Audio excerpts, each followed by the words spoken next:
Ladies and gentlemen, I didn't use an opening this time, opening video, but it's okay. This is the last edition of Bethea'S Byte Reloaded for 2023. Welcome one, welcome all. I'm Ernest Bethea, the last outlaw. So good to have you here. I've got a lot of the docket, and I have a little something extra special to go with it. So I advise you to get your friends, get settled in, get comfortable. I've reloaded this one last time for 2023. Part of it is us. Well, let's call it doing our own version of what court TV tried to do. I'll give you an idea. I'll give you a bit of an idea. Yesterday, Court TV came out with their top 10 countdown of the most notorious defendants of 2023. Without going into too much detail, the countdown went a little something like this. Number 10, Hannah Payne. Number 9, Letitia Stout, who, in my opinion, should have been a little higher on the list. Number 8, Timothy Ferreter. Thanks, Tim, for getting me into the true crime community. Number 7, Shonda Vander Ark. Number 6, Thomas Randolph.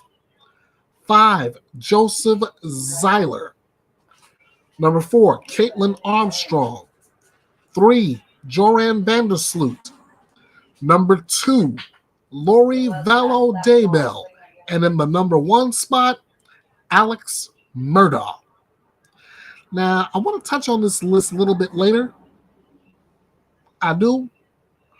But what I really want to do is come up with our own list. But like I said, we'll talk about that later.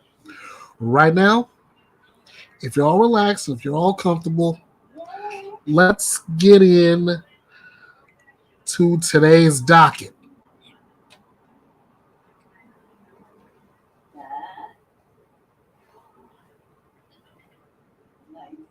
And we start off with a woman accused of killing and dumping her daughter on Christmas Eve.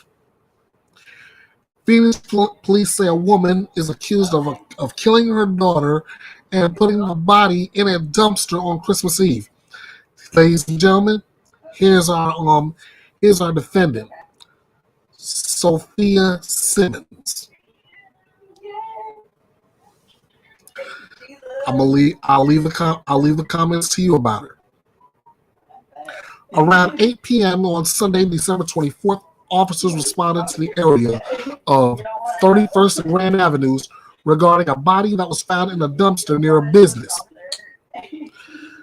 Officers demanded the body that was that of a school-aged girl.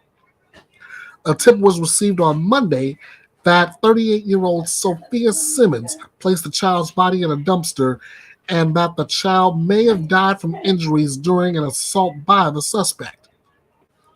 According to court documents, a witness was looking through the dumpster for firewood when they saw a strange tote with a lid partially open.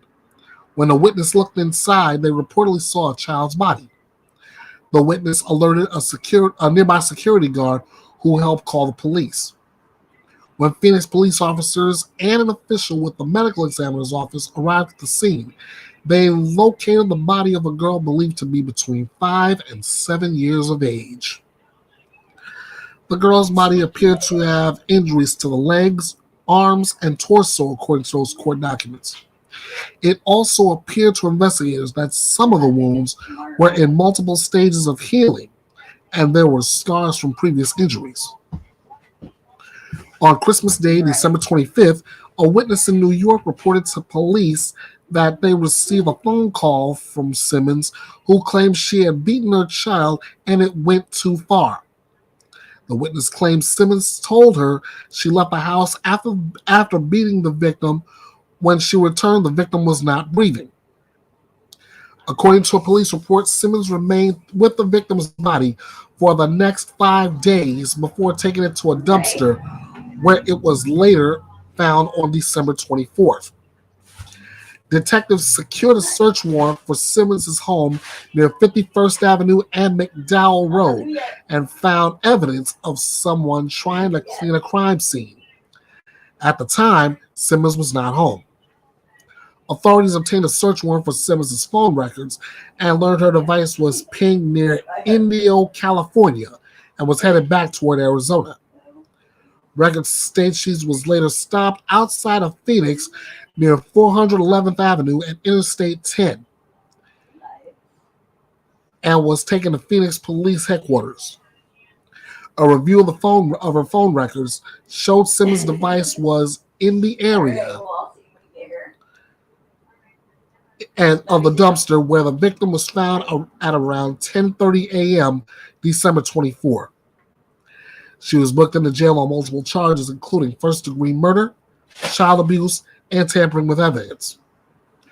According to an attorney during the initial court appearance, Simmons was involved in a prior case in another state involving a child. Details of that investigation were not immediately known. The investigation in this case is ongoing. Now, I swear I don't get it. I don't.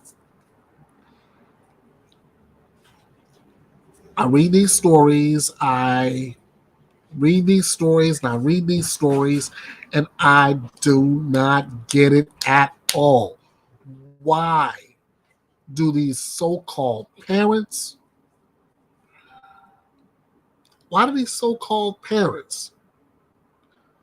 who entrusted to take care, love, and care for these children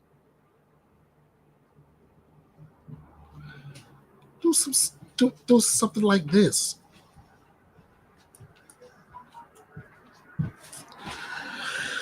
Please, somebody try to make this make sense, because I can't.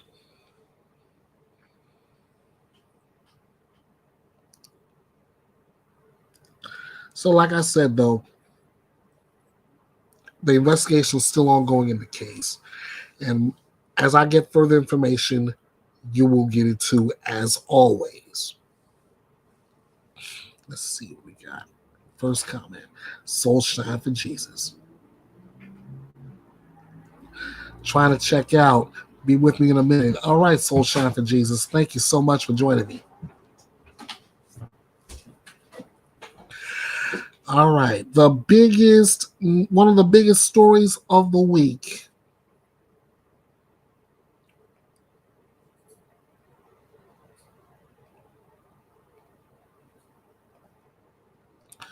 One of the biggest stories of the week. Last week when I did this, it was Ruby Franke pleading guilty to charges of child abuse. Last week, I said,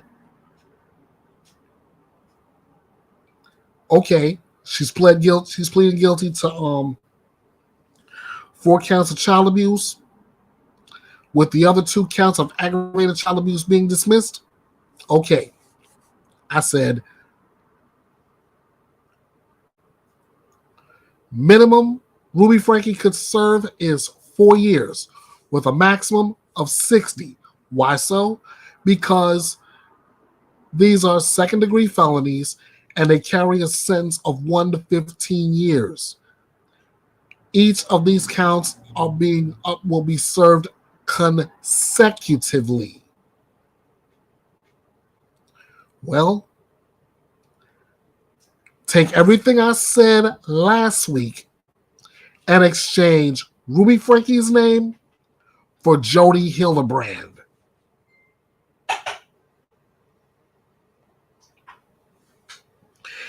In a shocking twist, JODI HILDEBRANDT pleaded guilty at what was previously scheduled to be a preliminary hearing.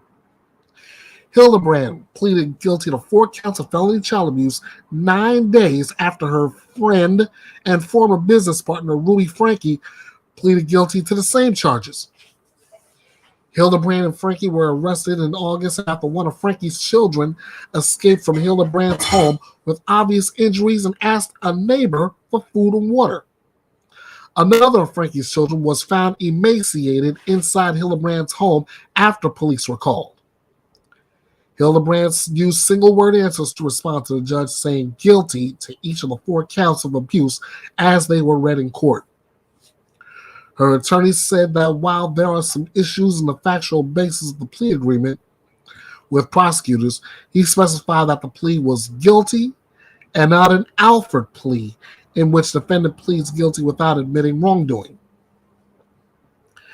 Outside of the hearing, HILDEBRANDT's attorney told media that his client pleaded guilty because she wanted to take responsibility, and that she decided to plead guilty before Franke signed her own agreement. Like Franke, HILDEBRANDT was not offered a guaranteed sentence as part of the plea agreement. Both women are scheduled to be sentenced on February 20th at separate hearings. At the time of both guilty pleas, attorneys for both Franke and HILDEBRANDT confirmed that their clients had accepted a yet unknown prison term as part of their sentences. The attorney representing Franke's estranged husband, Kevin, told Court TV's Vinnie Politan that the couple had gone to HILDEBRANDT, who is a licensed mental health counselor, for help with their marriage. The attorney said that Kevin was forced out of the house and into isolation before the abuse began. HILDEBRANDT's license to practice in Utah was limited after her arrest, and she was not allowed to practice until the charges have been resolved. She has been licensed for more than 20 years with no disciplinary actions visible in her public file. And I have taken the time to put together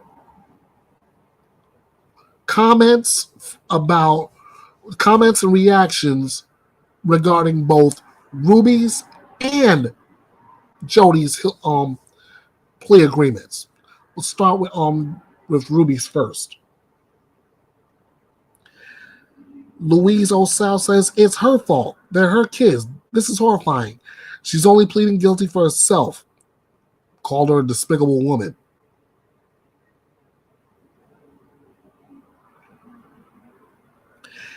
At Me Decades says there is absolutely no reason why Ruby shouldn't serve the full 15 years for each count consecutively. This case involves the torture of children. To give these women less time than the law allows is an injustice to these children. There's no reason, plea deal or not, that they should be shown any kind of mercy. I can tell you flat out, I believe that. Busy Being Fabulous goes on to say, it's a shame that Kevin isn't being charged also. I can't believe a loving, involved father would go 3 months without demanding to see his kids. It's hard for me to believe he's not complicit as well. He should have protected his children, more so than even Ruby. I gotta believe that too. Now, as far as comments regarding JODI's plea deal, Sassy Quatch 1020 says, I hope every person JODI HILDEBRANDT has counseled and everyone who is in her class is being looked into, especially if they have children. Who knows if any of the other families' babies tied up in their doomsday dungeons at her direction. The churches who recommended her to her members also need to be held accountable. Watson Puzzle goes on to say, I hope this helps the children to understand that everything these two women told them was a lie and that they did not deserve any of this.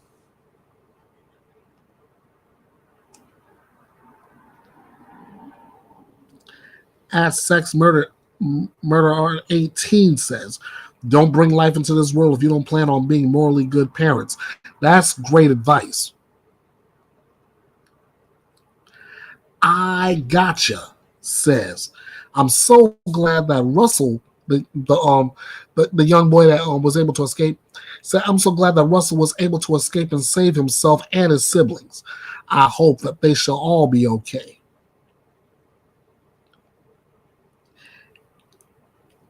Just me adds she should not get a lesser sentence than Ruby.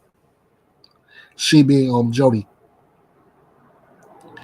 Coach Karen says that I honestly believe she doesn't believe her guilt and only believes she has no chances at trial due to the high profile. That's another reason why that's another reason now that I'm thinking about it, most people take a plea deal. The high profile of it. And lastly, Brit Black 3014 says, and now we wait for sentencing these two monsters. Using religion to commit despicable crimes and treat people like they are less than makes me sick.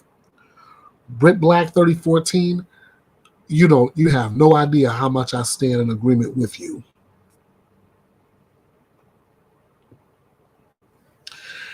I mean, there is no rhyme or reason why anyone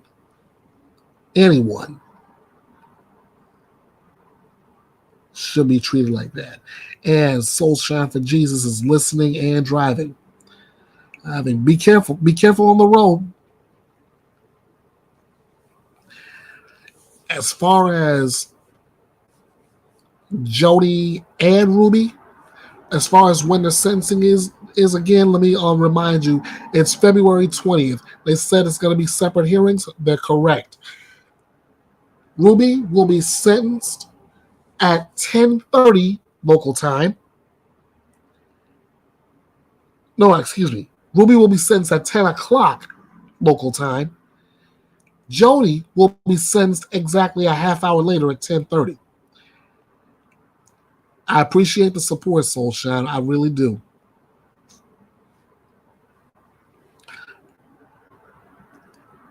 So, get ready, guys, because justice will be served one way or another, plea deal or not. Let's see. Moving right along.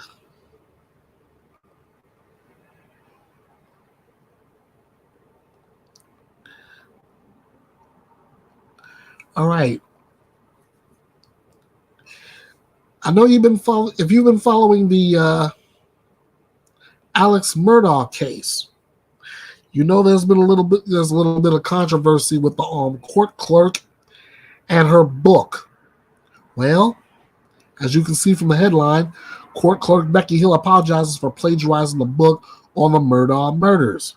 Let's break that. Here's the rundown for that. A book written about the Alex Murdaugh murders by the clerk of the court for the trial has been pulled and is no longer available for sale after the clerk admitted to plagiarizing portions of it.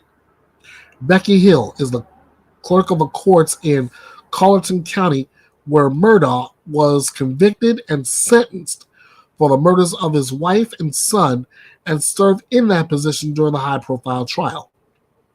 Hill, who co-authored a book about the murders and the trial, Behind the Doors of Justice, has recently come under fire after allegations by Murdaugh's attorney that she made inappropriate comments to the jury. In the wake of allegations of jury tampering, there were reports of an open ethics investigation into Hill for using unethical behavior and using her position as clerk to promote her book. Court TV obtained letters sent to and from the South Carolina State Ethics Commission by Hill asking questions about whether she could move forward with writing the book. However, it appears that Hill didn't write all of her part of the book herself. Hill's co-author Neil Gordon, who previously told Court TV, It was an honor for me to work with someone with such integrity and character as Becky Hill, said in a news release that the book had been unpublished and sales stopped after learning that portions were plagiarized. When I confronted Becky about this, she admitted she plagiarized the passage due to deadline pressures, Gordon said. As a veteran journalist myself, I cannot excuse her behavior, nor can I condone it. Gordon found the plagiarism while reviewing thousands of pages of Hill's emails that were released to reporters through the Freedom of Information Act. Among those emails was an excerpt from an article by BBC reporter Holly Honderich, and the text of the article matched a 12-page passage in the book's preface.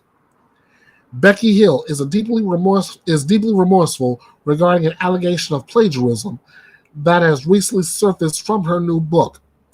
Ms. Hill accepts full responsibility for this unfortunate lapse in judgment and has personally reached out to Ms. Honderich to express her sincere apologies. Gordon said in the news release that he also reported the plagiarism to Honderich and was told that the BBC's attorneys are investigating. This has blindsided me, Gordon said. Journalism has been my life's work. My credibility and integrity are paramount to everything I do. I can't be associated with anything like plagiarism and will no longer partner with Becky Hill on any projects. I'd like to apologize to our readers and publicly to the BBC and the reporter. The book, previously on Amazon, is no longer available for sale. No criminal charges have been filed against Hill. When asked previously about potential ethics investigations into Hill, the State Ethics Commission told Court TV it could not confirm or deny the existence of any complaints. Hey, Juju Bones, what's good?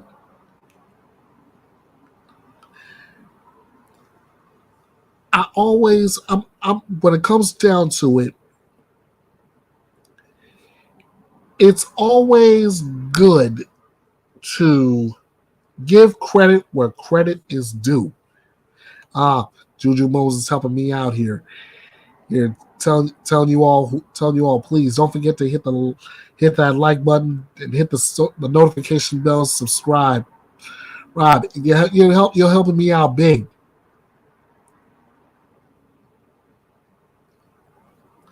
Anyway, you're gonna want to give credit where credit is due.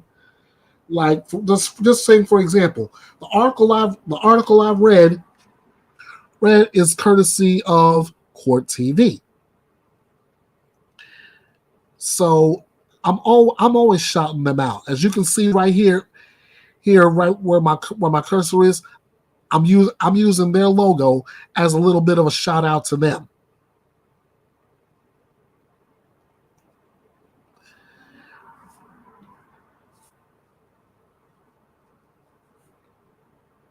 It's always good to do this. Why so? Because if you give credit to where credit is due, you're not busted for plagiarism. That's what Becky Hill just got caught doing. She wrote down she took down some quotes and wrote it and put it in the book, but she didn't give credit to the BBC reporter, let alone the BBC itself. So this is where she is. And Juju Bones is agreeing with me already, saying, yes, I agree, giving credit to your sources is the right thing to do.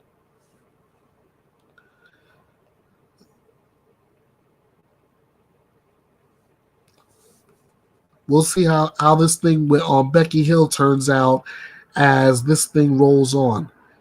Oh, and by the way, again, I do have Court TV's top 10 most notorious defendants of 2023, but I'm in the mood of creating a version of my own. If you want to join me in the open panel, I've got the link is right above you. And I'll even give you an idea as to what to look for. Oh yeah. I love to have you here for that top 10. All right. Okay, we're gonna move right along here.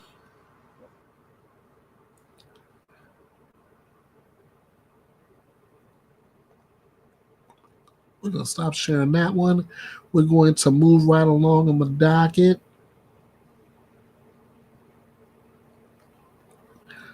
Well, well, well.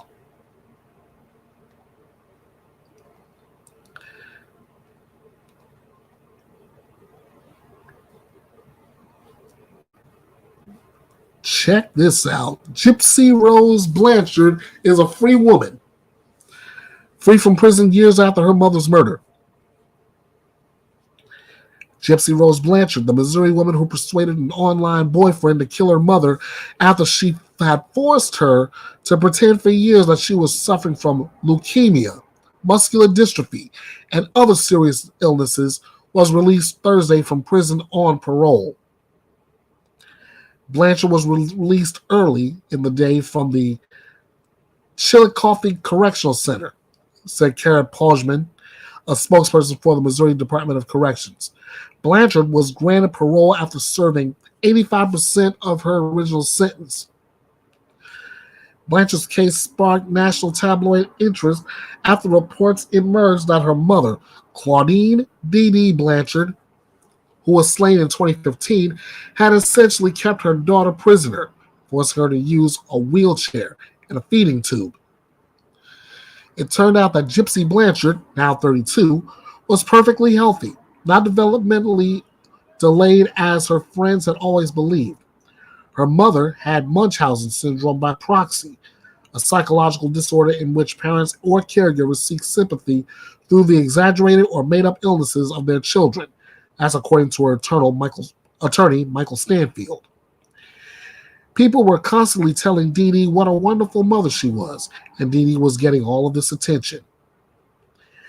Through the ruse, the mother and daughter met country star Miranda Lambert and received charitable donations, a trip to Disney World, and even a home near Springfield from Habitat for Humanity. Stanfield said Gypsy Blanchard's mother was able to dupe doctors by telling them her daughter's medical records had been lost in Hurricane Katrina. If they asked too many questions, she just found a new physician, shaving the girl's head to back up her story. Among the unnecessary procedures Gypsy Blanchard underwent was the removal of her salivary glands. Her mother convinced doctors it was necessary by using topical anesthetic to cause drooling.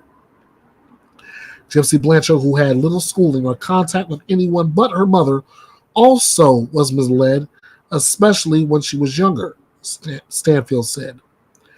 The doctors seemed to confirm everything that you're being told. The outside world is telling you that your mother is a wonderful, loving, caring person. What other idea can you have? Stanfield said. But then the abuse became more physical, Stanfield said. Gypsy testified that her mother beat her and chained her to a bed. Slowly, Gypsy was beginning to understand that she wasn't as sick as her mom said. I wanted to be free of her hold on me, Gypsy testified at the 2018 trial of her former boyfriend, Nicholas Goldjohn of Big Bend, Wisconsin, who was serving a life sentence in the killing. She went on to add, I talked him into it. When she took the stand at his trial, prosecutors had already cut her a deal because of the abuse she had endured. In exchange for pleading guilty in 2016 to second-degree murder, she was sentenced to 10 years in prison. The first-degree murder charge she initially faced would have meant a life term. Nick was so in love with her and so obsessed with her that he would do anything, Goldjohn's trial attorney, Dwayne Perry, argued in court, saying his client has autism and was manipulated. Prosecutors, however, argued that he was motivated by sex and a desire to be with Gypsy Blanchard, whom he met on a Christian dating website. According to the probable cause statement, Gypsy Blanchard supplied the knife and hid in a bathroom while Goldjohn repeatedly stabbed her mother. The two ultimately made their way by bus to Wisconsin, where they were arrested. She has been incarcerated since then at a state women's prison in Chillicothe. Things are not always as they appear, said Greene County Sheriff Jim Arnott, as the strange revelations began to emerge. Even Gypsy's age was a lie. Her mother had said she was younger to make it easier to perpetrate the fraud, and got away with it because Gypsy was so small, just 4 feet 11 inches tall. Law enforcement was initially so confused that the original court documents listed 3 different ages for her, with the youngest being 19. She was 23. Greene County Prosecutor Dan Patterson described it as one of the most extraordinary and unusual cases we have ever seen. Stanfield recalled the first time he met Gypsy. She got out of breath walking the 75 yards from the elevator to the room where he talked to her. He described her as malnourished and physically frail. I can honestly say I've rarely had a client who looks exceedingly better after doing a fairly long prison sentence. Prison is generally not a place where you become happy and healthy. And I say that because to me, that's kind of the evidence the rest of the world as to just how bad what Gypsy was going through really was. Gypsy Blanchard later said it wasn't until her arrest that she realized how healthy she was. But it took time. Eventually, she got married while behind bars to Ryan Scott Anderson, now 37, of St. Charles, Louisiana. The bizarre case was the subject of the 2017 HBO documentary Mommy, Dead and Dearest, the 2019 Hulu miniseries The Act, and an upcoming Lifetime docuseries, The Prison Confession of Gypsy Rose Blanchard. Daytime television psychologist Dr. Phil McGraw interviewed her from prison. The novel Darling Rose Gold draws upon the story from it for its premise and Blanchard's own account. Release Confessions on the Eve of Freedom is set for publication next month. Amid the media storm, Corrections Department spokeswoman Karen Pojman said no in-person coverage of her release on Thursday would be allowed in the interest of protecting safety, security, and privacy.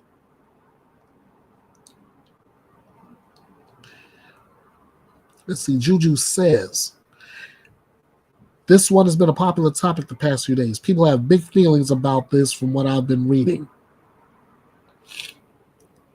I don't see how a mother put a child through all this. I totally agree. I mean,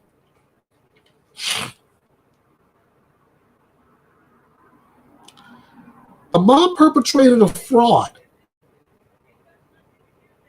saying the daughter is suffering from muscular dystrophy, suffering from, my God, let me look at this again. Suffering from leukemia and other serious illnesses. How do you do that? How do you do that? I mean, I'm not saying that I'm not saying what Gypsy did was all good either. Getting somebody to unalive your mom, that's definitely not good. But what the mom did, wow. All I can do right now as far as Gypsy is concerned. Oh, how you doing, Elizabeth? Welcome to this live, the last one of 2023. Let's see. Removal of saliva glands. Yes, absolutely extreme. I mean, if that's how far you had to go to. If that's how far you had to go to keep up that rules, then that is something That's something that's really shouldn't have done to begin with. KW10, welcome to the live. This is the first time I've ever had mixed feelings toward the person who unalived the monster. I think this sentence was too much, in my opinion. Sir, she was sentenced for 10 years. She served 8.5.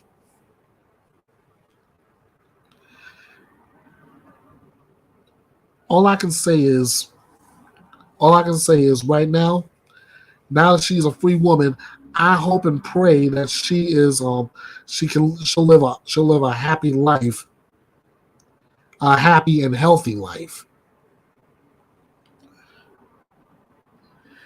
And yes, ladies and gentlemen, my feelings are mixed too. All right, let me see.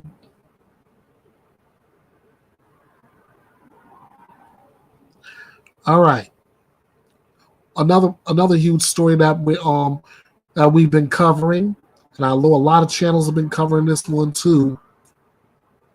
And not only were we covering this, a lot of us stood in a lot of disagreement. Demolition begins on the house where University of Idaho students were unalived. Despite the pushback from some victims' families, demolition on the house where 4 University of Idaho students were brutally unalived on December 28th. A petition was posted on change.org seeking to halt the demolition of the King Road house until after the trial. In the wake of an announcement by the University of Idaho that demolition would begin after Christmas. The house on King Road was the site where Xana Kernodle, Madison Mogen, Kaylee Gonsalves, and Ethan Chapin were stabbed to death on November 13, 2022. Brian Kohlberger has been charged with their murders and faces a potential death sentence if convicted. The 4 victims were students of the University of Idaho, which purchased the off-campus property in the wake of the murders. Now, guys, I'm reading this from the article itself, courtesy of my friends at Court TV, your front row seat to justice. These are not my words. 4 victims were students of the University of Idaho, which purchased the off-campus property in the wake of the murders. The school initially announced plans to tear the house down in February before delaying plans because of the trial's anticipated start date. On Thursday, the university said that Kohlberger's defense team was visiting that site twice more before the demolition's scheduled start.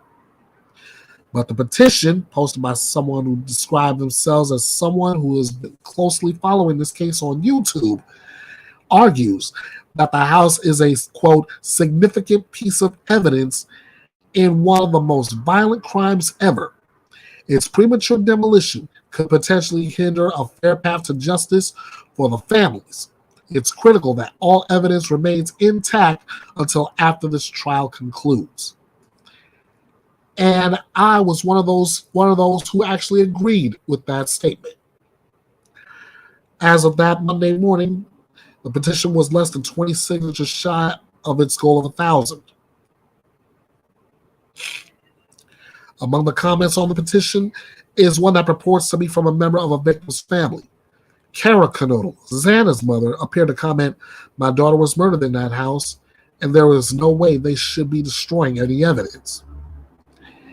Kaylee Gonsalves' family has spoken out against the demolition plans as well. In a Facebook post on that Thursday night, her father said, "Today is especially hard because we were notified that they plan on tearing down the house on December 28th, just 3 days after Christmas. Here's the thing. I get it. It's an eyesore. It makes the community and the college sad. It's a house of horrors, so on and so forth. Yes, Kaylee unfortunately died in that house. But more importantly, Kaylee lived a fun, happy life in that house. So my point is, when the house is torn down, it will be a sad day for me. salt in a wound that never heals. On the day the demolition began, the Gonzalez family posted again saying it had reached out to the prosecutor's office and the university to stop this madness. Now, here's the part that really got me. Both the prosecution and Kohlberger's defense previously told the court they had no objection to the demolition. The University of Idaho said it had plans to create a healing garden and memorial in memory of the 4 students who were unalived. Now,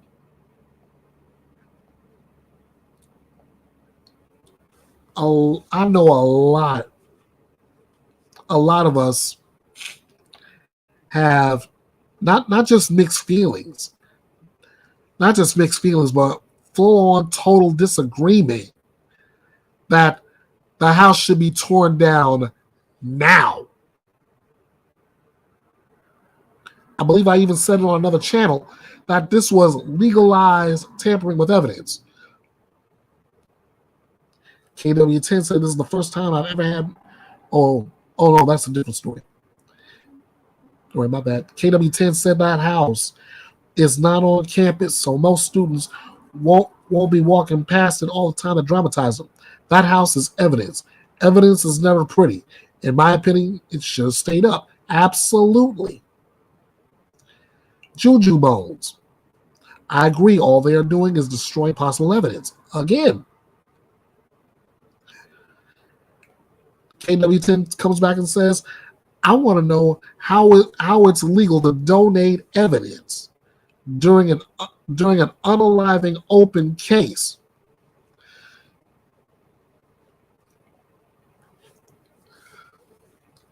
I say it's legalized tampering with evidence. They're destroying the house. That house is evidence by itself. In fact, if a jury can walk in and can get a good feel for that property during the jury deliberations at some point, if they can get a feel for could one person be here, another person be here, and they scream out and could that other person hear it? How you doing, Megan? Good to see you. Thanks for joining. The Riddler's in the house. What's good, man?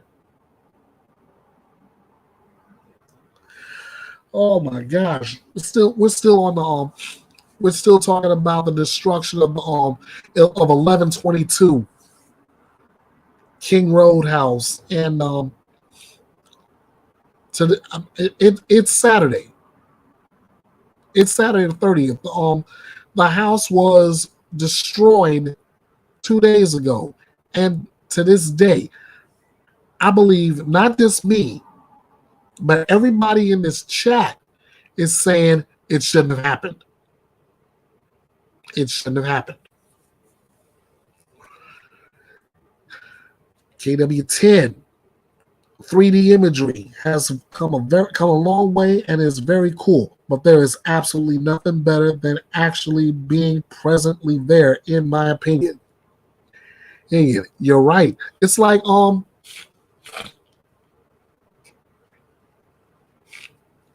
this is the wrestling fan coming out of me. It's like watching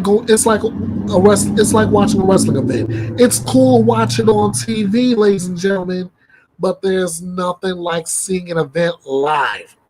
And I'm not saying that to boost up any organization or any product or whatever. It's a known fact. You can watch it on TV, enjoy it, watch it on any streaming service or pay-per-view. That's fun. But when you're actually there, experience that experience, That's what does something to you. And the same thing can be said in a capital red rum case, and the jury decides they want to go right back to the crime scene. Juju Bone says, I've not heard a good reason why they did it. I'm with you on that one, Juju Bones, but I can give you one good reason why. Money. I know someone said it wasn't like the university needed it, but when it comes down to it, money is usually the bottom line. Money is usually the bottom line. So now, with the house destroyed, we wait for the trial. We wait to see how it goes, and as far as whether the destruction of the house will be able to tip the scales of justice, as in it could determine that the destruction of the house could set Kohberger free, or it could put him on death row.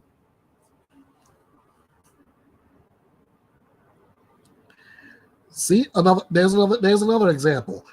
The Riddler says seeing the Statue of Liberty in person is definitely different than seeing it in a book. If anybody would know that, you're looking at a guy born and raised New Yorker. I've seen pictures of the Statue of Liberty in the book, but it was nothing compared until I saw that lady in the harbor in person. So Riddler, that's a great example.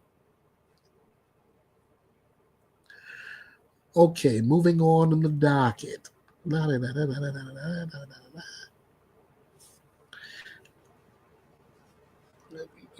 Okay, let's see. Let's pull the next one up. Kaitlin Armstrong. There we go.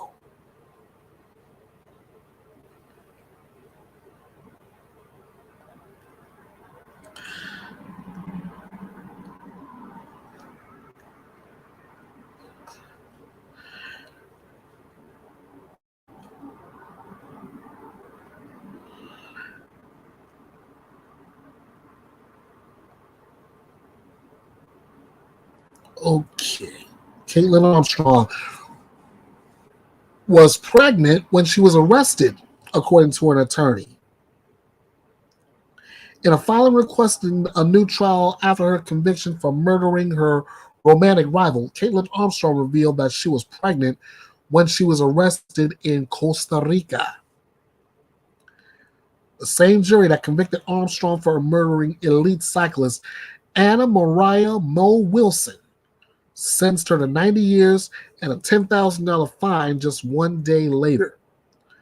Armstrong's new attorney has filed an appeal for conviction and sentence, arguing in part that her original counsel was ineffective at best and was tragically equivalent to a total absence of advocacy skills at Armstrong's sentencing. The prosecution called Dr. Tim Califoot as an expert in forensic science during its rebuttal case. Immediately after Califoot testified, a second expert in the case, Tiffany Roy, contacted the attorneys to let them know that she felt that Califoot's testimony was inaccurate and misleading. The court record obtained by Court TV includes a copy of an email Roy sent to Califoot following his testimony, where she said she would be filing a formal complaint against him with the Texas Forensic Science Commission. Quote, "You authored no report in this case. You were not listed as a witness. You were called in rebuttal after the expert assisting the defense had already been released and was in the car on his way back to Dallas. I don't even know if that's legal. It shouldn't be. You testified for the prosecutor, and you were likely paid to provide this opinion. I doubt sincerely if this opinion was reviewed by another person qualified to perform evaluations like this."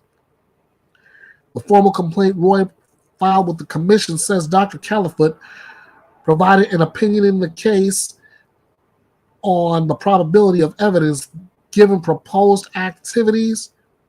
His analysis departs from established field best practice that require him to prepare a written report, research relevant literature, assign probabilities based on the literature. I'm guessing that's supposed to be deliberate on what specific studies he relied on formulating his opinion, and select balanced propositions. The defense and prosecution said they received no reports from Kaitlin. Armstrong's attorneys also asked the court to consider offering her a new sentencing phase after they said new evidence that they believe would have changed the jury's decision came to light. Her new attorney said that Armstrong's trial attorney offered a deficient performance, which may have impacted the punishment verdict. Part of that deficient performance was not contacting a list of witnesses the new attorney included in the motion, including Armstrong's mother, childhood best friend, and several family friends. None reported being contacted by the defense regarding possibly testifying at sentencing, though all were willing and could have been available. Armstrong's father and sister testified on her behalf during the sentencing phase of her trial, but Armstrong's new attorneys tried to paint a more complete picture of a turbulent home life during their client's childhood, saying that her father essentially left the family after carrying out a year-long affair with a younger woman who got pregnant. As her family struggled during her childhood friend also recalled Kaitlin was the victim of multiple instances of actual or attempted SV. Her sister has observed Kaitlin's ability to disassociate it because of the trauma of her childhood. The attorneys noted that Armstrong has also been pregnant twice, one occasion of which was during or near the time of her arrest. No further details about the pregnancies were offered. At the time of the murder, the time of the unaliving, sorry YouTube, Armstrong had been in a tumultuous relationship with pro cyclist Colin Strickworth, who had seen the victim romantically. No hearing date on the new motion has been scheduled.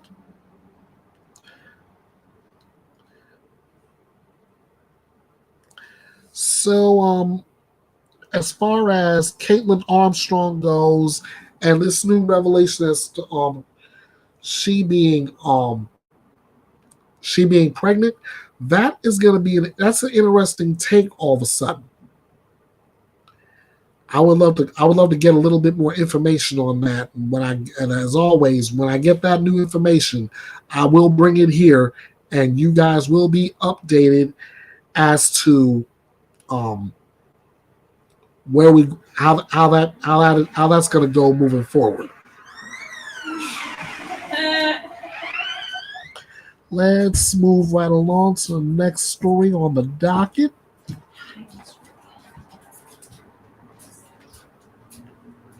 Give me 1 second. Oh, is that the story? Yes.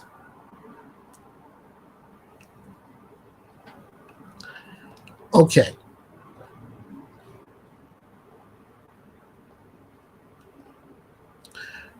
All right. Man charged with killing his pregnant wife and infant son is competent to stand trial.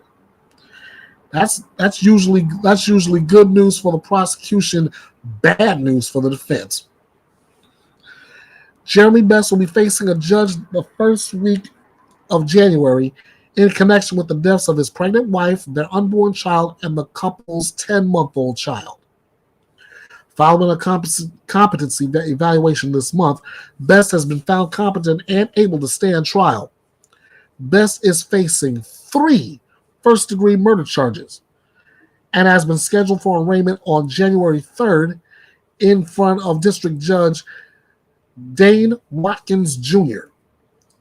45-year-old Jeremy Albert Best was wanted by the Teton County Sheriff's Office concerning the November 30th homicide of his 38-year-old wife. The manhunt began when the Teton County Sheriff's Office received a 911 call from a resident in Victor, Idaho. Upon arrival at Randall's home, deputies reported finding the body of Kelly Jean Randall. Police believe Bess killed his wife, then took off with their son Zeke in a black 1995 Chevy Tahoe. Afterward, Bonneville County Dispatch responded to a call from individuals who were hunting on the Kepps Crossing Road east of Idaho Falls, who discovered Jeremy Bess in a sleeping bag on the side of the road. After Bess was secured and placed in a patrol car, his vehicle was found on a nearby embankment where deputies also located the body of his child.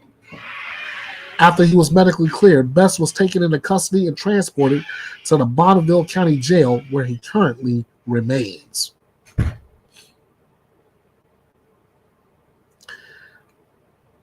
Well,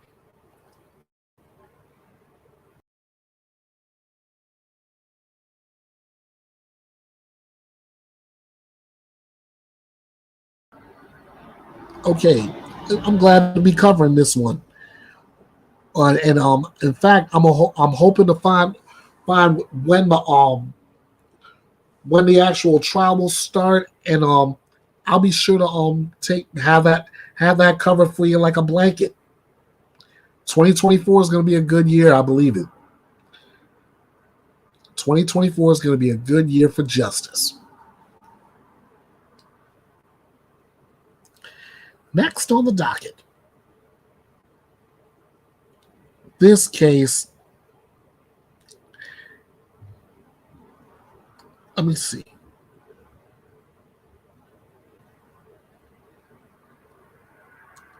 This case is disturbing.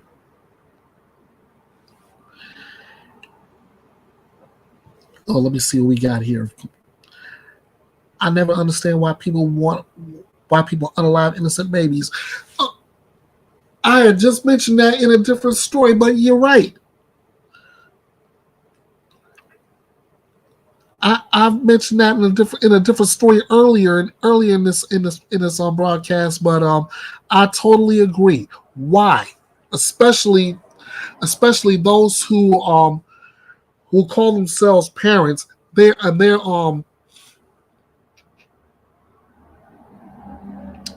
job literally is to protect, feed, nurture, and let these children grow to have healthy, happy lives. I don't get it. I may never get it.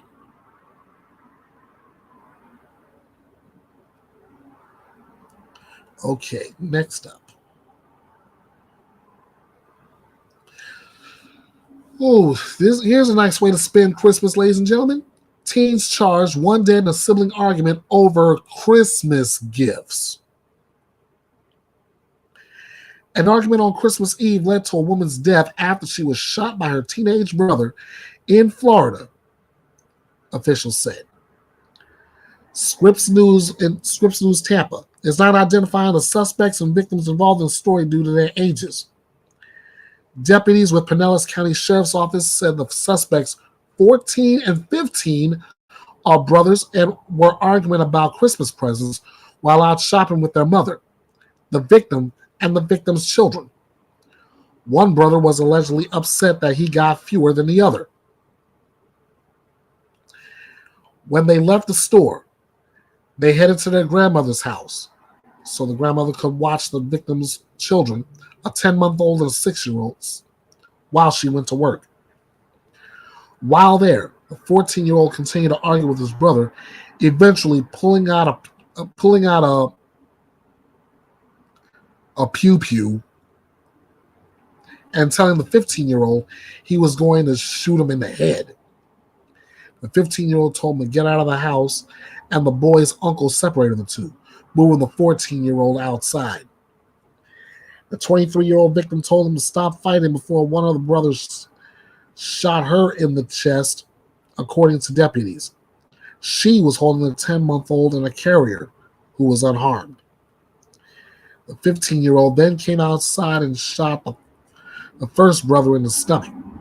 He then ran and threw his pew-pew into a nearby yard before fleeing to a relative's house in Clearwater, where he was arrested. Deputies said the female victim was taken to a hospital where she was later pronounced dead. The first brother was hospitalized and in stable condition.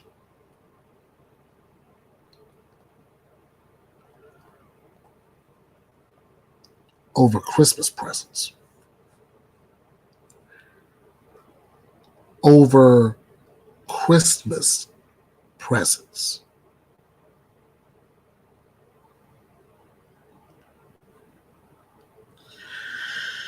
Oh boy.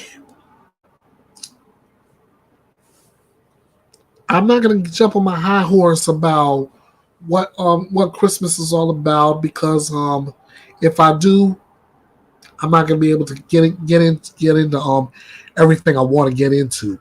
But I will say this: between those two boys, they really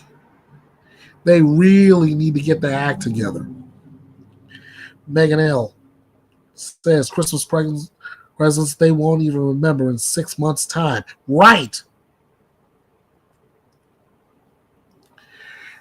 And in the end, what you did in the end is y'all all that arguing and fighting over Christmas presents, but in the end, what you just gave yourself is a life sentence. And I'm not talking about in prison. No. I'm talking about a life sentence without your sister. Now you tell me what Christmas present is worth that.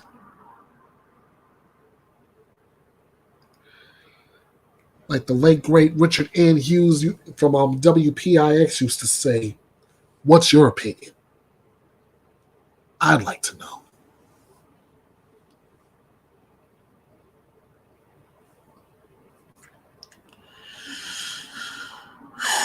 Wow.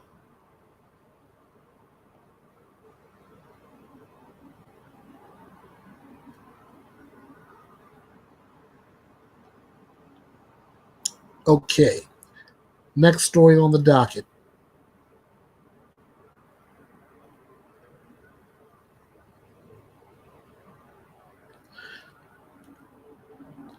This is one I know a lot of channels have been covering. Before I even jump on that, this world is so materialistic, isn't it? Did I hear you read someone was unalive during this? Yes. Wasn't the 15-year-old boy doing that to his sister? Yes. All over Christmas presents. One felt that he got more than the other. And it cost the 23-year-old sister her life. An argument between brothers ends in a pew-pew shot. No, I'm sorry. I am so sorry. I don't like being censored by YouTube like this. A pew-pew shot, bloodshed, and a missing member at the family dinner table. Like I said, what Christmas present was worth all that? KW10 took the words right out of my mouth on that one. All right, next story.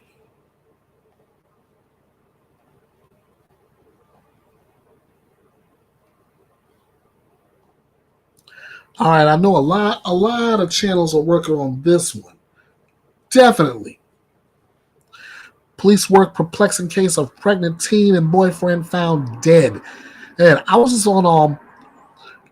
just on allegedly with Brittany J's broadcast last night while she was covering this, and this is a good definition of what perplexing is.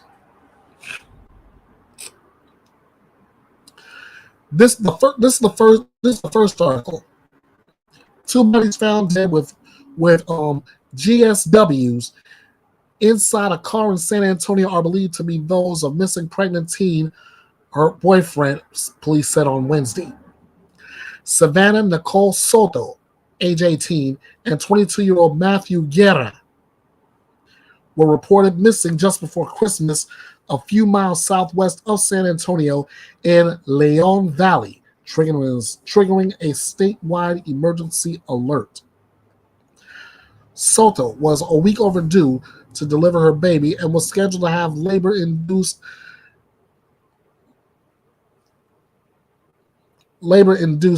at a hospital last Saturday night, her family told KENS TV. But her mother says she got no answer Saturday afternoon when she knocked on the door of Soto's apartment in the suburb of Leon Valley. The family reportedly spent Christmas night searching the area. On Monday, Leon Valley police issued a missing person alert for Soto and later said Guerra also could not be found. When Guerra's Kia Optima was spotted about 3 miles from Soto's apartment Tuesday, the police found what they described as a crime scene. 2 bodies inside the vehicle. San Antonio Police Chief William P. McManus offered very few details about the case, but did say the 2 bodies were believed to be the missing young couple who could have been in the car for 3 to 4 days, and that detectives were considering it a possible red rum. What we're looking at right now is a very perplexing crime scene, McManus said Tuesday night to a group of people who could be heard crying in the background. He said he didn't know whether a weapon had been found in the car, and police did not directly respond to that and other email questions from the Associated Press. Guerra was arrested on Christmas of 2022 for assaulting Soto and sentenced to probation, according to court records obtained by WOAI-TV. A judge extended the sentence through February 2025 after Guerra was later arrested on other charges.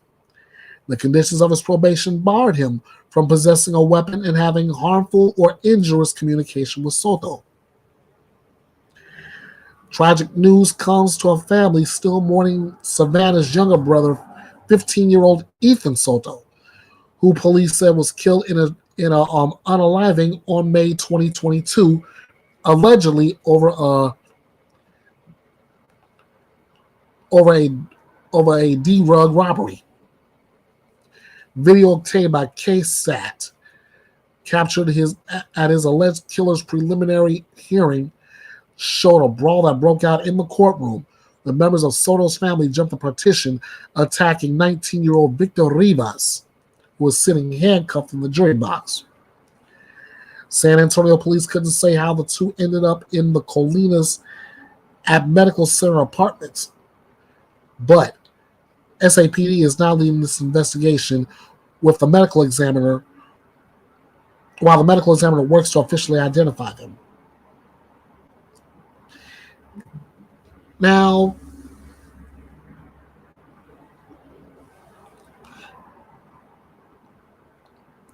as I prepare to pull this link up, if I can,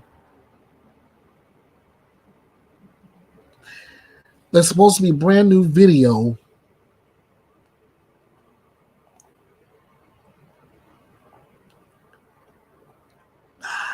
it's not this one. It's supposed to be video regarding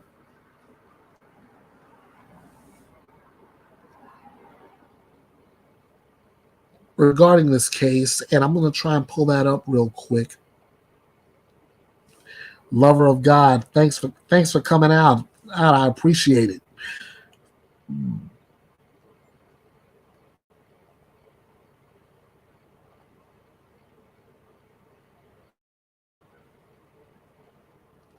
Okay, boom.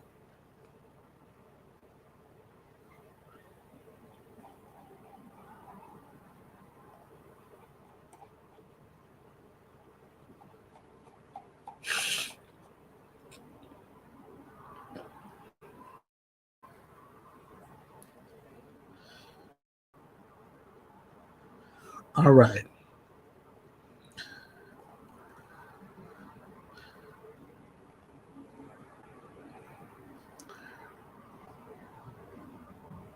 Okay, I can share this video with you right here.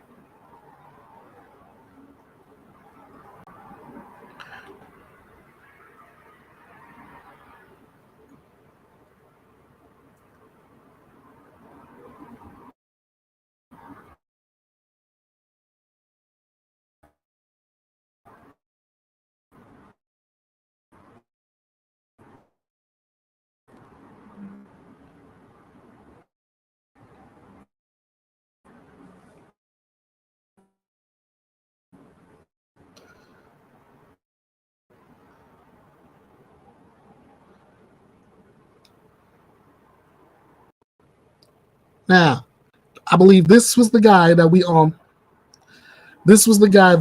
were talking about all that they were talking about all last night.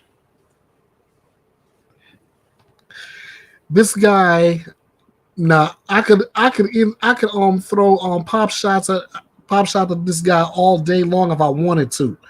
But right now, all I know is this guy is likely the person we're looking for who may have taken out both Savannah, Matthew, and then we can say baby Fabian.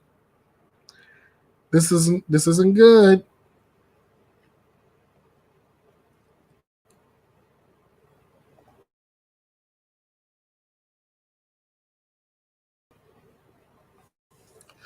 Yeah, you see him right in your red circle, moving right toward the car. This is now.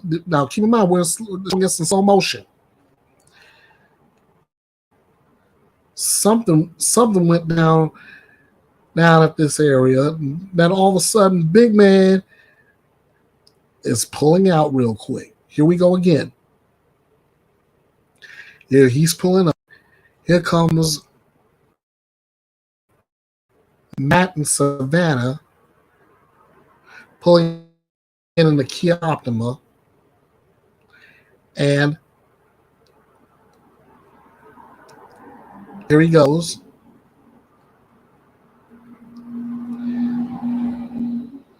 Something's going down. We have a bit. There looks like a disagreement.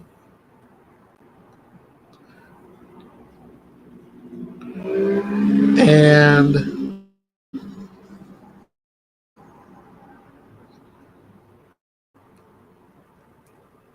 a moment later, big man gets back in his truck. Both leave.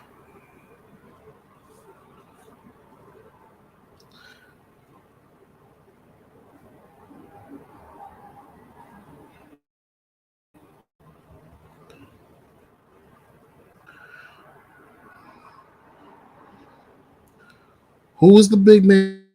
Only God only knows. And as always, I'll be digging. I'll be doing research, and hopefully we'll find out something for sure.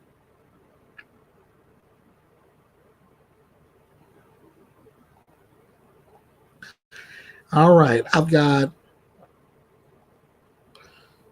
two more stories on this docket, and they're both out of Colorado.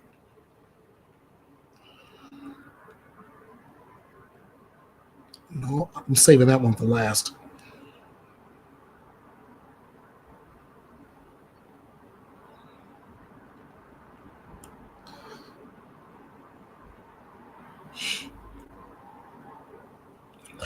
All right. In this story, Colorado mom wanted in connection with the double homicide of her children. Here we go again.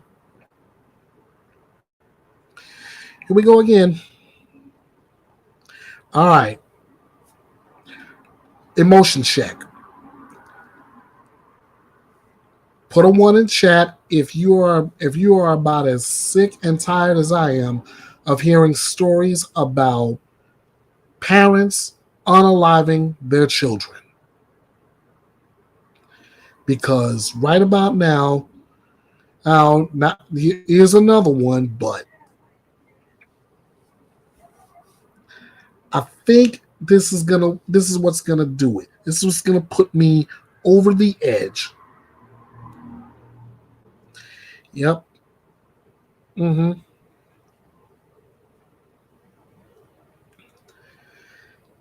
I mean, this thing really stings.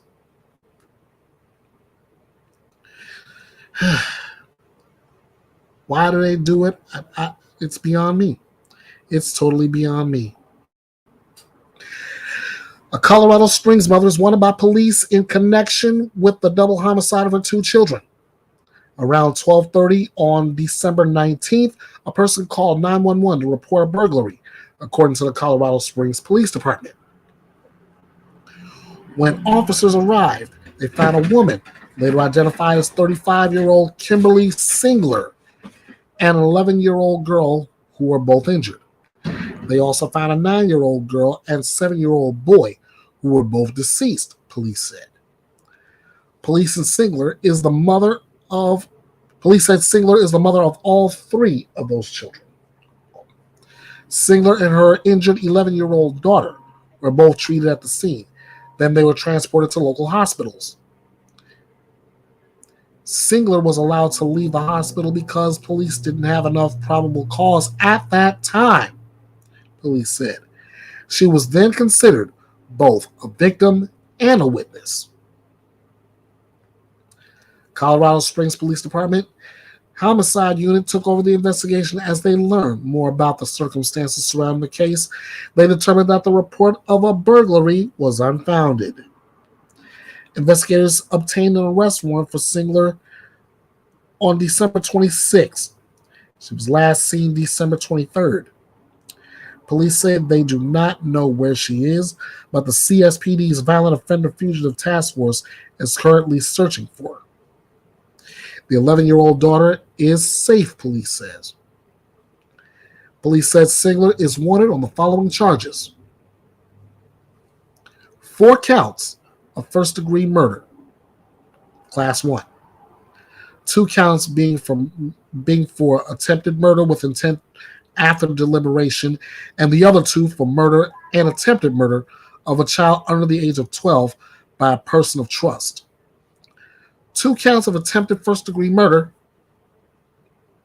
2 counts of child abuse, a class 2 felony, child abuse, a class 3 felony, and first-degree assault.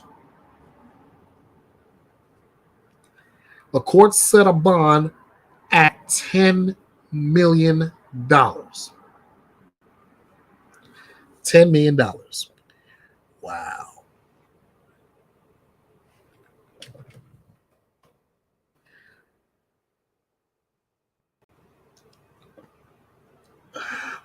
Let's see. Soul Chef says that they do it because they're demonic.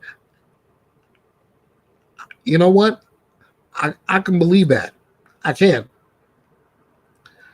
OMG. What so sad. What possessed her to do that, to do this to her children? Melanie, first off, thanks for being here. Second, that is one I wish I had an answer for.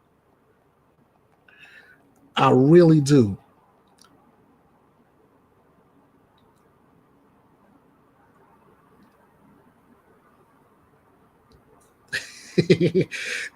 KW10 and I are right in alignment, because I was just going to say this. I'm glad the bond is high, but in my opinion, no bond should be given. Ooh, how do you think I felt about Chad Dorman when he got the bond as high as he got?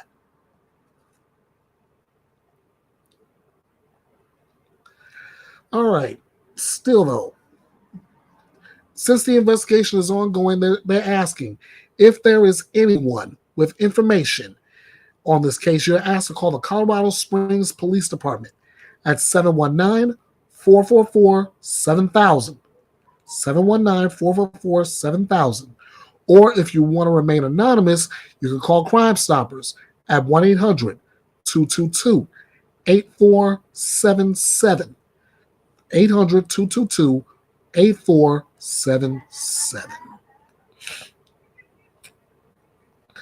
Let's see. Melanie agreed about the no bond should have been given, but glad the bond is high.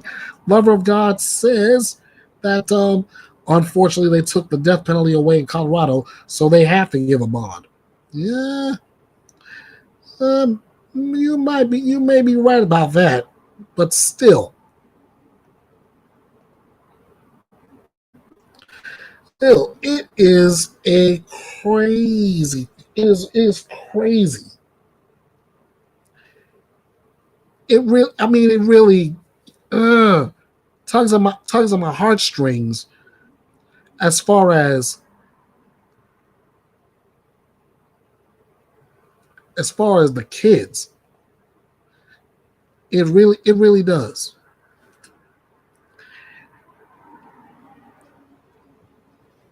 And now, my last story of 2023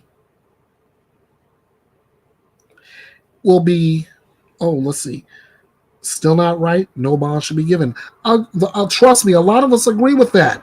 A lot of us do. If I had Arctic Fox True Crime here, I told him, and I will remind him of this story.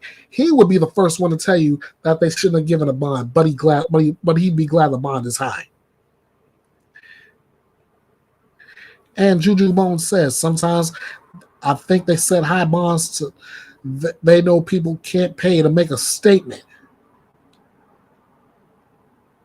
Okay, I'll bite. Juju, what statement are they making? $10 million bond. But now keep in mind, if I remember this right, to pay for a $10 million bond, you got to be able to pay 10% of that. Now let's see, 10% of 10 million, I believe that's $1 million.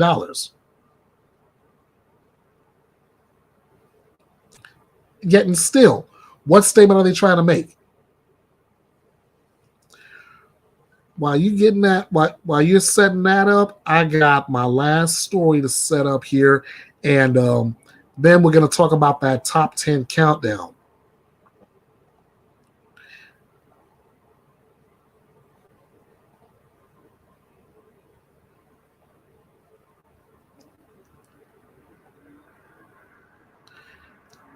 Now, with this last story, I'm gonna be joining Brittany in her chat later this evening because of this little girl right here. We're gonna talk about her case. I'm gonna talk about things that I covered last year in Bethea'S Byte Reloaded. We're gonna talk about the ransom note. We're going to talk about how she was unalived, all that. But it's all going to end up right at this point. The Colorado Cold Case Review team has completed its analysis of the JonBenet Ramsey case, according to the Boulder Police Department on Thursday.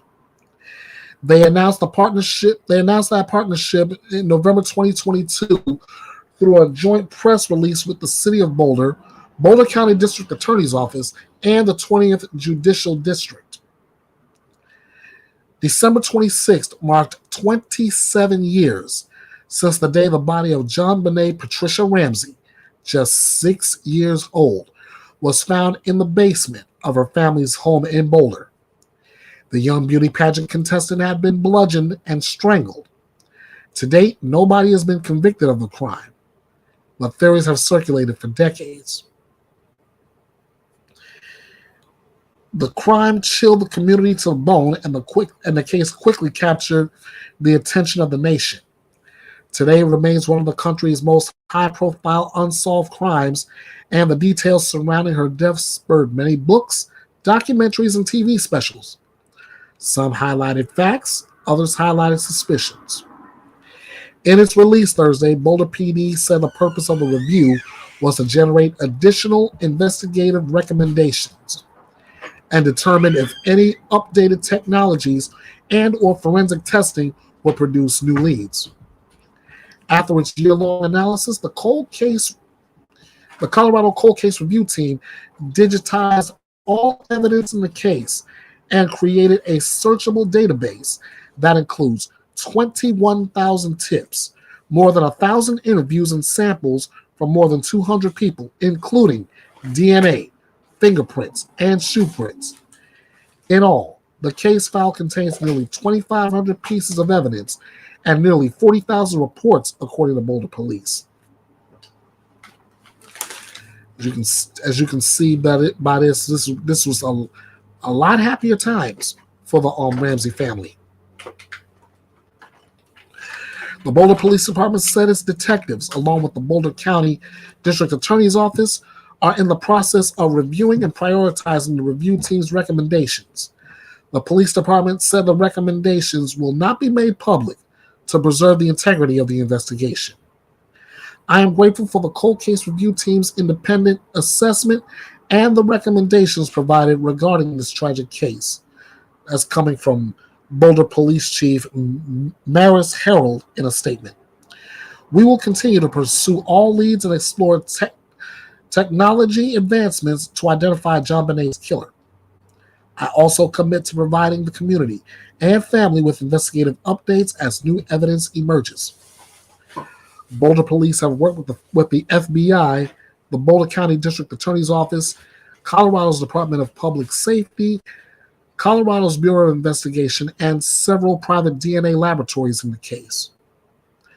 Authorities said the amount of DNA evidence that was collected at the crime scene and is still available for analysis is small and could be completely consumed by testing.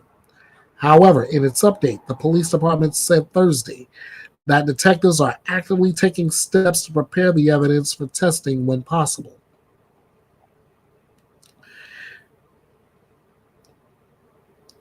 I am grateful for the hard work and collaboration of the multi-agency group that reviewed the entire case file and presented the case to the Cold Case Review Team. Also, I sincerely appreciate the time, expertise, and input provided by the members of the Cold Case Review Team, said District Attorney Michael Doherty in a statement. As with any cold case homicide in Colorado, the overarching goal is to look at the facts and evidence with fresh eyes and an open mind. Armed with the latest developments in forensic science, the presentation and discussion generated helpful recommendations. Importantly, it also ensures that everything possible is being done to solve this tragic murder.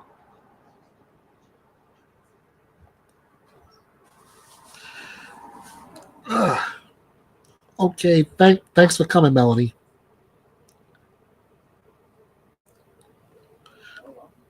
Oh, it's my mistake.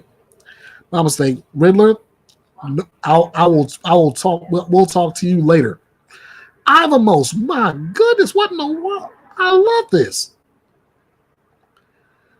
They said you guys said you were coming, and it's like Field of Dreams for me. I set it up. You came. I appreciate all of you. Let's see. Melanie said her mind was changed on the JonBenét case too. Oh, I think a lot of us is still wondering what happened or assuming what they knew what happened. Let me go back to the top of this. Saw me on Brittany's replay earlier. I'm from the UK, so unfortunately I don't get her lives often. Looking forward to the JonBenét replay. Oh, that's good. This is going to be good. Even though it's a replay, bring a shovel. KW10 says she followed the JonBenét case. Opinion changed so many times on who I think did it. I sure wish they could use DNA to solve this case. She deserves justice. It's long overdue. It's long overdue. Megan L. I remember when the JonBenet case happened. I was a teenager. I hope one day it will be solved. Same.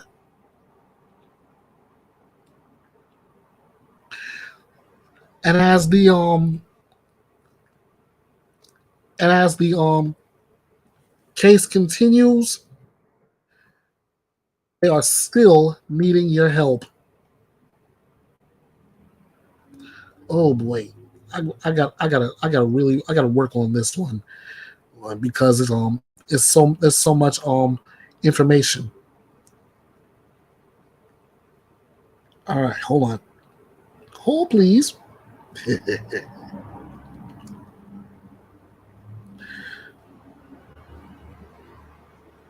Okay, let's do it this way.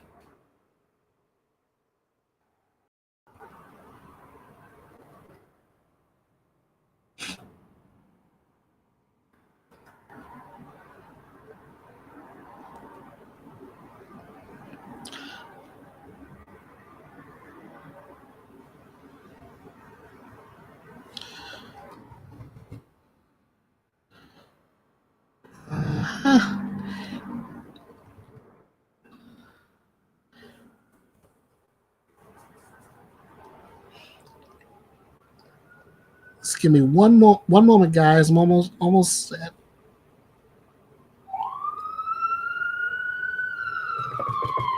Almost set to finish this off. All right, there we go. Now, what I wanted to say while I was trying to put the information up, while this investigation, 27 years long, is still ongoing. If there is anybody who has any information, you're asked to call. You're asked to call in their tip line at 303-441-1974. 303-441-1974. You can email at bouldersmostwanted@bouldercolorado.gov, or if you wish to remain anonymous, you can call their Northern Colorado Crime Stoppers at 1-800-222-8477. Again, that's 800-222-8477. You can remain anonymous.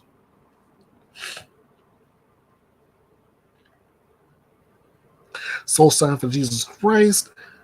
Guys, Happy New Year, everyone. I hate to go, but I have to contact Mom and get her shopping done too. Love you all. May 2024 bring mighty blessings on all your lives. God bless you, Ernest, and your wife. Thanks, Soulshine. I appreciate it. And hopefully I will see you later with Brittany as we go through the JonBenet case.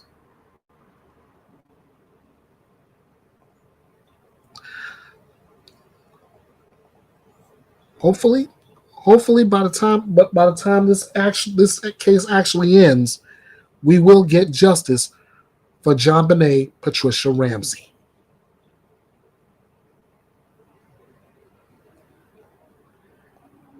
Now, as I mentioned, okay, let's see. Yeah.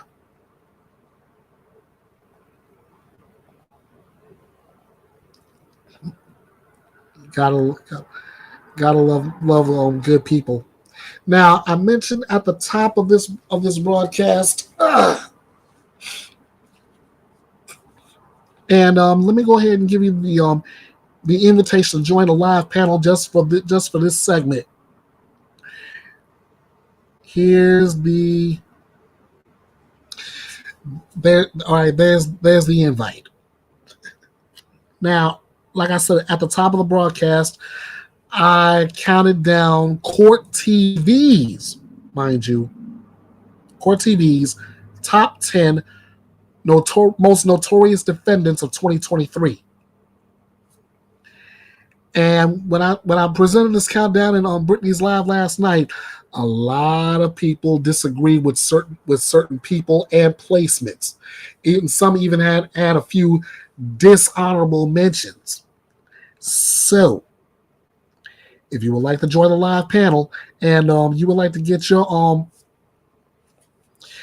money's worth, and as far as who should be where. Please, I'm inviting you to come on up. As you're setting yourself up here, here's that top 10 list again. Number 10, Hannah Payne. Hannah Payne was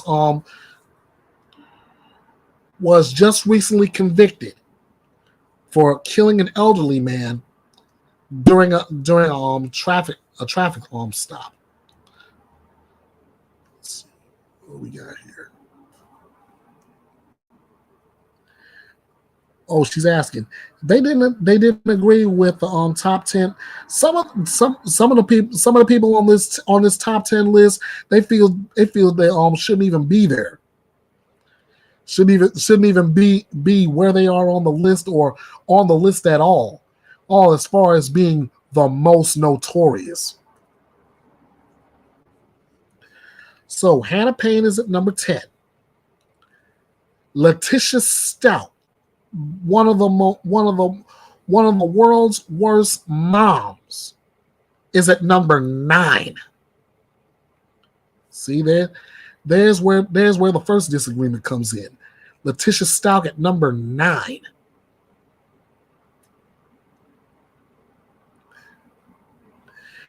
Number 8 is the dad that got me into the true crime community in the first place, Timothy Ferreter. I believe he should have ranked a little bit higher. As I do the number 7 pick, Shonda Vander Ark.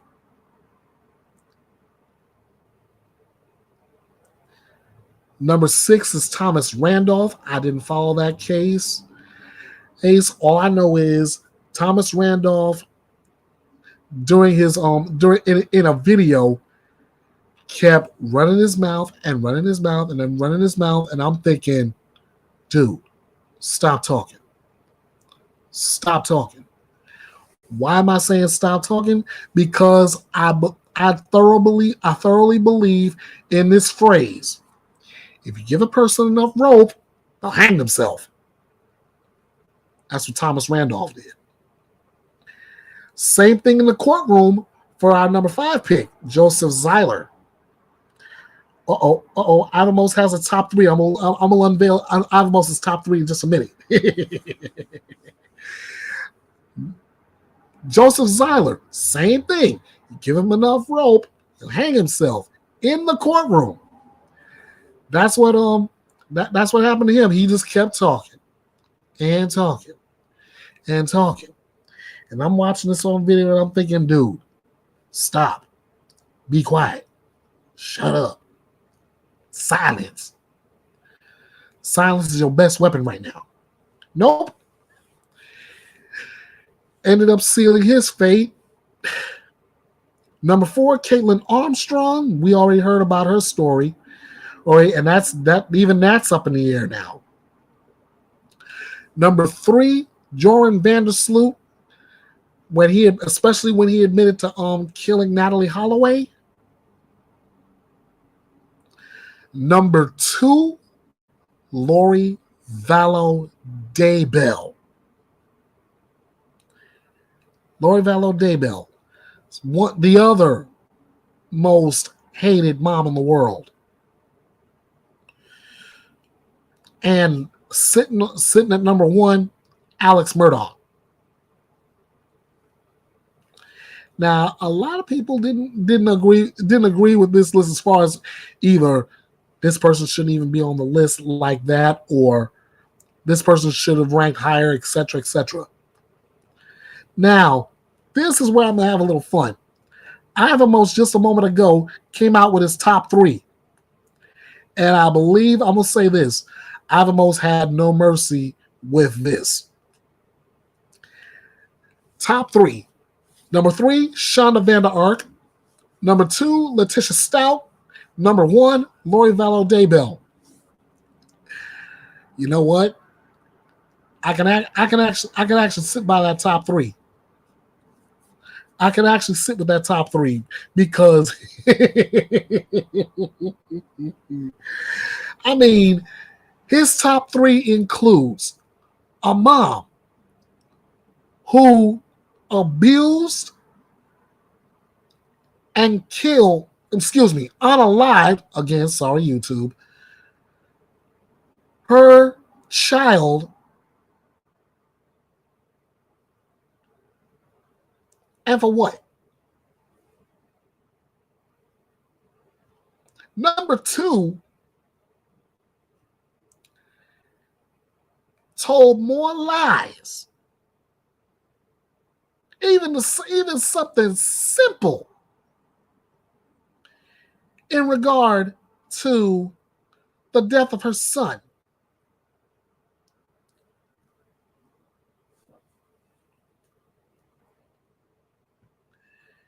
The man who unalived his boys need to be on that list too. That poor mama.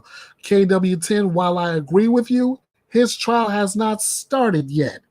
If it had, then I could actually put him right there in the as far as a notorious defendant. Landry.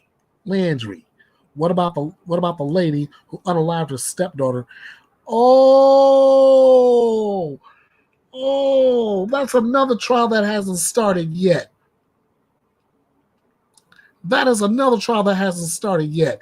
But again, that's one I would have easily made the list. Oh my God. Elizabeth Ross says Letitia's allergic to the truth. Oh, you know who else was allergic to the truth? Ava Moss's number 1 pick. Lori Vallow Daybell. I mean, she just went on and on and on like the Energizer Bunny,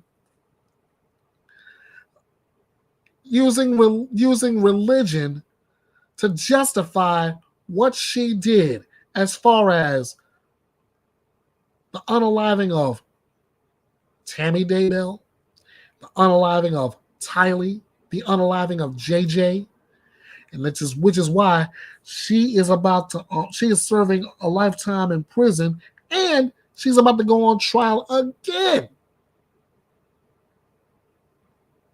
for something else. Whew. Oh, and my dishonorable mention, and I know everybody has a lot of dishonorable mentions for 2023. My dishonorable mention is got to be the coolest name for a criminal defendant, Taylor Schabusiness. Yes, ladies and gentlemen, Taylor Schabusiness. That woman.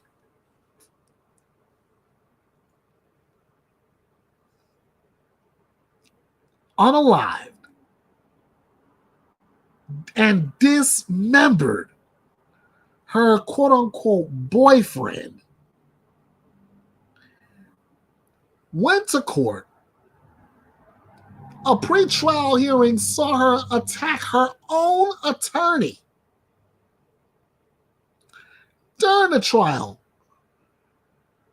flipping the bird at certain people testifying.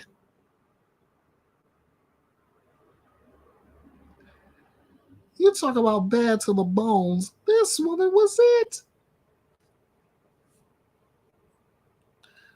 Oh, how about that man who was sentenced for the parade unalivings? Let me see. I believe that wasn't in 2023. Let me look.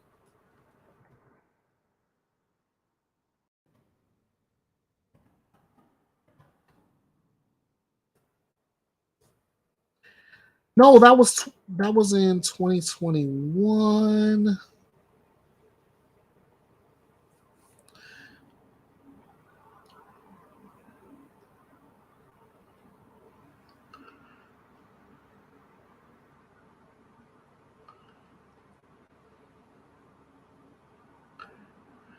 No, that was in 2022. That was in 2022. If had that been this year, KW10, he would have been on also on my He would have also have been on my dishonorable mentions list because because of two words. He was a quote unquote sovereign citizen.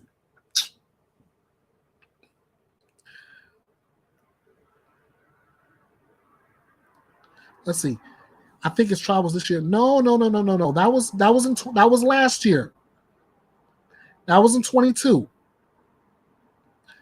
Back to Landry's comment. Where I live, we had a guy who unalived an older lady and was driving her vehicle with her in it. Cops ended up finding him at our mall, him inside, her in the vehicle. Ow! That's ugly. That's ugly.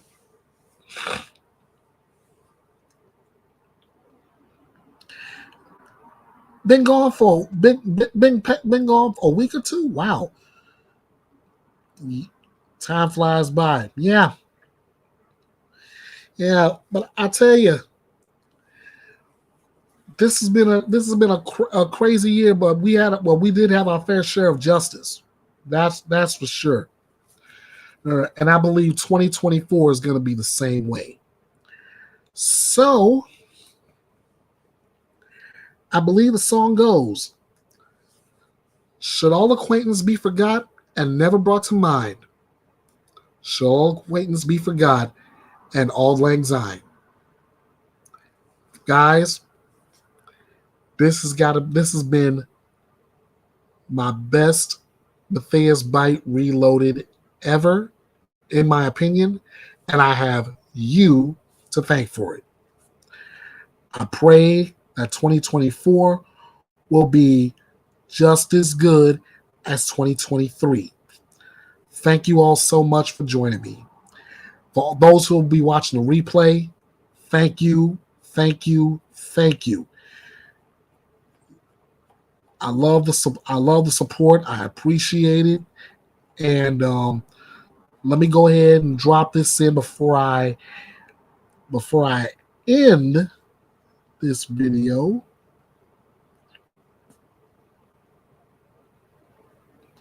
Okay. Let me go ahead and got a couple more comments before I dip.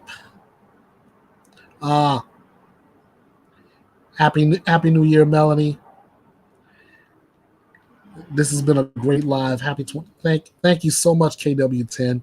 Like I said, let me scroll right here. Before I dip out, let me give you reminders as to how to get in contact with me. I'm on Facebook. Bethea'S Byte Reloaded True Crime. On X at EKB316. Right here on YouTube at Bethea'S Byte Reloaded. On the gram at EKB316. I'm on Instagram. On TikTok, King of Hearts 316 2021. You can also email your boy, kingofhearts316_09 at outlook.com. What time is the John Bonet collab? Let's see that. I believe she said 7:15 my time, which is 10:15 hers.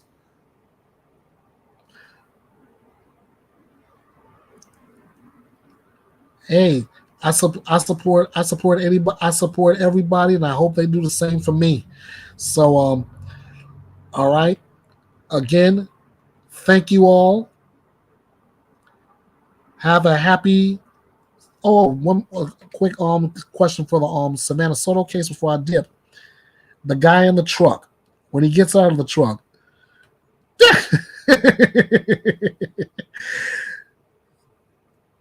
The guy in the truck, when he gets in and out of the truck, shouldn't the truck move or rock? Given the size of the truck, well, I think that you got that truck about to that truck is literally a heavy duty truck. So as big as that guy is, I understand. I totally understand. As big as that guy was, And I kept referring to him as Big Man.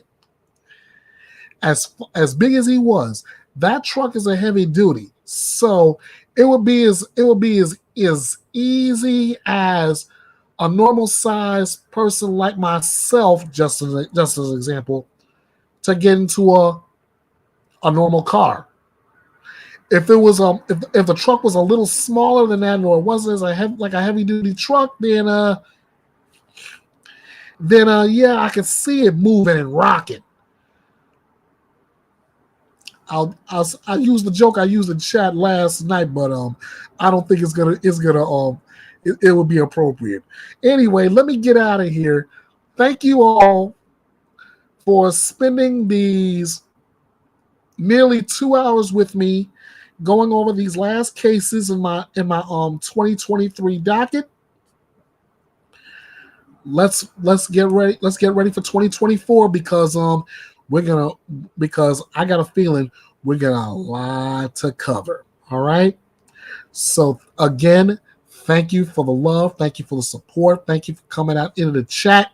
I appreciate all of you. And let's do this to start 2024, right? Take care of everyone. Yes, I love you guys. I want you to take that love, spread it around. I want you to protect your mental health. I want you to be good to yourself, be kind to yourself, be good and kind to others. All right? Because honestly, not only is your mental health and your physical health worth it, but selfishly, I want to see you back here for another Bethea'S Byte Reloaded. I want to start 2024 the same way I'm ending 2023, all right? All right, so that's it. 2023 is a wrap. Thanks for joining me. Ernest Bethea, the last outlaw, Bethea'S Byte Reloaded. Oh, combat vet, doggone it. Let me shout you out real quick. How's it going, man? All right, now I definitely got to go. Oh, catch up on the if you missed it, catch the replay. I look forward to seeing you later on in Brittany's stream. Until we meet in 2024, you guys know what to do. Bite this. Hey guys, this is the last outlaw saying thank you to all of you who watched this video and subscribe to Bethea'S Byte Reloaded, your drama-free true crime destination. I couldn't dream of doing this without you, so thank you. Did you enjoy this presentation? Are you looking to get more information on everything presented here? Are you looking to give more feedback on this presentation? Here's what you can do. Like this video. The more eyes on this video, the more this information is spread to others, which brings us a step closer to justice served. Share this video to your social media. Just like dropping a like, the more eyes on this video, the closer we get to justice served. Drop me a comment, whether it's on the topic or the presentation. I am open to all comments, whether it's a theory, a speculation, or a suggestion. I will respond to all. If you haven't subscribed yet, what are you waiting for? Hit the subscribe button to show your support of this little true crime engine, powered by you. Set the notification bell to all for future videos. Be sure to follow Bethea'S Byte Reloaded all over social media. At Bethea'S Byte Reloaded True Crime on Facebook. At EKB316 on X, formerly known as Twitter. At Bethea'S Byte Reloaded on YouTube. At EKB316 on Instagram. At King of Hearts 316 2021 on TikTok. You can drop me an email as well.